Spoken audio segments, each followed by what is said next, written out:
पानी की एक बूंद जो समुद्र में मिल जाने के बाद अपना अस्तित्व खो देती है, लेकिन मनुष्य को समाज में रहकर अपना अस्तित्व नहीं खोना चाहिए, क्योंकि व्यक्ति स्वतंत्र है और उसका जन्म समाज के विकास के लिए नहीं अपितु स्वयं के विकास के लिए हुआ है। इस प्रकार के विचारों से भारतीयों के मन में चेतना जगाने वाले संविधान निर्माता डॉक्टर भीमराव अंबेडकर का जन्म 14 अप्रैल 1891 ईस्वी को मध्य प्रदेश के महू नामक एक दलित परिवार में हुआ था। ऐसे में बचपन से ही उनके मस्तिष्क में समाज में हो रहे भेदभाव, ऊंच नीच और दासता के प्रति क्रांति ने जन्म ले लिया था, जिसके चलते उन्होंने न केवल समाज से छुआछूत का विरोध किया, बल्कि दलित जातियों के लिए उत्थान के लिए प्रयास किया। साथ ही उन्होंने ब्रिटिश हुकूमत से देश की आज़ादी के लिए स्वतंत्रता आंदोलन में भी बढ़ चढ़कर प्रतिभाग किया। ऐसे में डॉक्टर भीमराव अंबेडकर एक सफल राजनीतिक विधिवेता, समाज सुधारक और एक अर्थशास्त्री के रूप में प्रसिद्ध हुआ। साथ ही उन्होंने भारतीय गणराज्य और संविधान निर्माता के तौर पे भी जाना जाता है। और हम आज आपके लिए डॉक्टर भीमराव अंबेडकर जी के जीवन से जुड़ी प्रेरक प्रशंसाओं के बारे में विस्तार से जानेंगे, जो आपको आगे बढ़ने के लिए प्रेरित करेगी। तो दोस्तों, वीडियो को अंत तक ज़रूर देखें और वीडियो को ज़्यादा से ज़्यादा शेयर करें, ताकि बाबा साहब के जीवन से जुड़े सारी जानकारी लोगों तक पहुंच सके। तो फ्रेंड्स, आइए शुरू करते हैं बाबा साहब के जीवन के प्रेरक प्रशंसकों के बारे में। जीवन में शिक्षा से बढ़कर कुछ नहीं होता। भीमराव अंबेडकर अपने प्रारंभिक जीवन से लेकर अंत समय तक कठिनाइयों का सामना किया, लेकिन उन्होंने कभी भी अपनी किसी परेशानी को अपनी शिक्षा के बीच नहीं आने दिया। उनकी इसी मेहनत और ललक से खास प्रभावित होकर बंगाल के साहू महाराज ने उन्हें शिक्षा प्राप्त करने के लिए इंग्लैंड भेज दिया। इतना ही नहीं, बाबा साहब को किताबें पढ़ने का बहुत शौक था, जिसके चलते उनके पास स्वयं की एक लाइब्रेरी थी, जहां 50,000 से अधिक किताबें का संग्रह हुआ करता था। साथ ही जब वह लंदन में थे, तब नियमित तौर पे वह लाइब्रेरी जाया करते थे।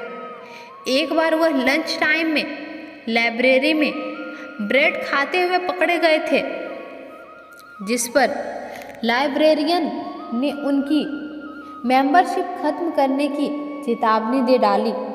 साथ ही उनको जुर्माना भरने के लिए भी कहा, जिस पर भीमराव अंबेडकर ने उस लाइब्रेरियन से माफ़ी मांगी और उसे बताया कि उनके पास कैफेटेरिया में जाकर खाने के पैसे नहीं हैं। जिस पर वह लाइब्रेरियन, जो कि यहूदी था, वह उनसे बोला, ठीक है, कल से तुम मेरे साथ कैफेटेरिया चलना और मेरे साथ मेरा भोजन बांटकर खाना।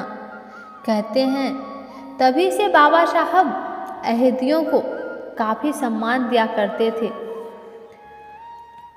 व्यक्ति को जीवन में हमेशा अपने उद्देश्य के प्रति गंभीर रहना चाहिए।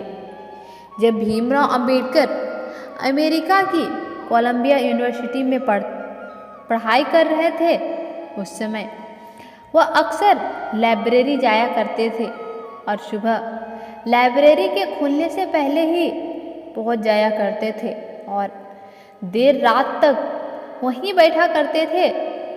लाइब्रेरी में वह तब भी रहते थे जब अक्सर लोग लाइब्रेरी बंद होने के बाद घर चले जाते थे। इतना ही नहीं, कई बार लाइब्रेरी में अधिक समय तक बैठे रहने के लिए उन्हें अनुमति तक लेनी पड़ जाती थी। ऐसे में एक बार लाइब्रेरी के एक कर्मचारी ने उनसे पूछा कि तुम्हें अक्सर मैंने अधिक समय तक यही समय व्यतीत करते देखा है, तुम दिन भर किताबों के साथ ही क्यों रहते हो? अन्य लोगों की तरह बाहर जाकर मौज मस्ती क्यों नहीं करते? तो इस पर भीमराव अंबेडकर ने बड़े ही विनम्र स्वभाव से कहा, उनको उत्तर दिया, यदि मैं भी वैसा ही करूँगा जैसा अन्य लोग कर रहे हैं तो फिर मेरे लोगों का ख्याल कौन रखेगा, जो कि मेरे जीवन का एकमात्र उद्देश्य है। संस्कृत भारतीय भाषाओं की जननी है। एक बार डॉक्टर भीमराव अंबेडकर और लाल बहादुर शास्त्री जी के बीच किसी विषय पर चर्चा चल रही थी। तब दोनों संस्कृत भाषा में बातचीत कर रहे थे, जिस पर लोगों ने डॉक्टर भीमराव अंबेडकर की संस्कृत भाषा पे पकड़ को देखकर आश्चर्यचकित रह गए, क्योंकि एक अनपढ़ दलित परिवार में जन्म होने के चलते लोग यह मानने को तैयार ही नहीं थे कि उन्हें संस्कृत भाषा में महारत हासिल है। हालांकि जब भीमराव अंबेडकर को संविधान मसौदा समिति का अध्यक्ष बनाया गया था तो वह भारतीय भाषाओं की जननी संस्कृत भाषा को एक महत्वपूर्ण दर्जा दिलवाना चाहते थे, लेकिन संविधान सभा के अन्य कई सदस्यों का उनको समर्थन प्राप्त नहीं हुआ, जिसके चलते उनका संस्कृत भाषा के प्रति विकास का स्वप्न अधूरा ही रह गया। समाज का उद्धार ही मेरा कर्तव्य है। साल 1943 में बाबा साहब अंबेडकर को जब वायसराय काउंसिलिंग में शामिल किया गया था, उस दौरान उनको श्रम मंत्रालय सौंप दिया गया था और PWD पर भी बाबा साहब का ही नियंत्रण था। ऐसे में ठेकेदारों में इस विभाग को ठेका लेने के लिए द्वंद्व मचा हुआ था, जिसके चलते दिल्ली के एक नामचीन ठेकेदार ने अपने बेटे को बाबा साहब के बेटे यशवंत राव से मिलने भेजा और उनके बेटे के माध्यम से बाबा साहब से एक पेशकश की कि यदि बाबा साहब उन्हें यह ठेका दिलवा दे तो वह उन्हें 25 से 30% तक कमीशन पर उनके साथ साझेदारी करने को तैयार है। जिस पर बाबा साहब के बेटे उस ठेकेदार के बातों में आकर अपने पिता के पास यह प्रस्ताव लेके पहुँचे तो बाबा साहब बहुत गुस्सा करते हैं और अपने बेटे को भूखे पेट ही वापस यह कहकर लौटा दिया कि मैं यहाँ केवल समाज के उद्धार का ही उद्देश्य लेकर आया हूँ, केवल अपनी संतान को पालन ही मेरा कर्तव्य नहीं है और इस तरह के प्रलोभन मेरे उद्देश्य से मुझे पथभ्रष्ट नहीं कर सकते हैं। व्यक्ति अपने धर्म और जाति से नहीं बल्कि कर्मों से जाना जाता है। डॉक्टर भीमराव अंबेडकर दलित परिवार में जन्मे थे, जिस वजह से उनका पूरा जीवन शोषितों और बेसहारा लोगों के हक की लड़ाई में ही व्यतीत हुआ। ऐसे में अपने बचपन के एक किस्से के बारे में वह लिखते हैं कि उन दिनों हर जगह दलित व्यक्तियों को बड़ी है दृष्टि से देखा जाता था। ऐसे में जब वह स्कूल जाया करते थे तो उन्हें विद्यालय के अन्य बच्चों के साथ बैठने और पढ़ने की अनुमति तक नहीं थी।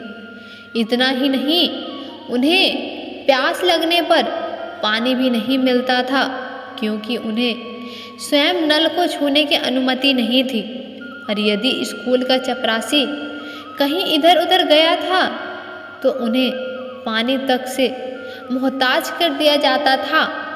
ऐसे में डॉक्टर भीमराव अंबेडकर ने अपनी इस घटना को चपरासी नहीं तो पानी नहीं टाइटल देकर संबोधित किया था। इस प्रकार डॉक्टर भीमराव अंबेडकर के जीवन में हमें यह सीखने को मिलता है कि व्यक्ति को उसकी जाति से, धर्म से अधिक उसके कर्मों को महत्व देना चाहिए। और यदि हम भीमराव अंबेडकर के दिखाए गए पद चिन्हों पे चलेंगे तो जीवन के हर क्षेत्र में सफलता हासिल करेंगे। तो दोस्तों, आपको ये वीडियो कैसी लगी कमेंट करके ज़रूर बताना।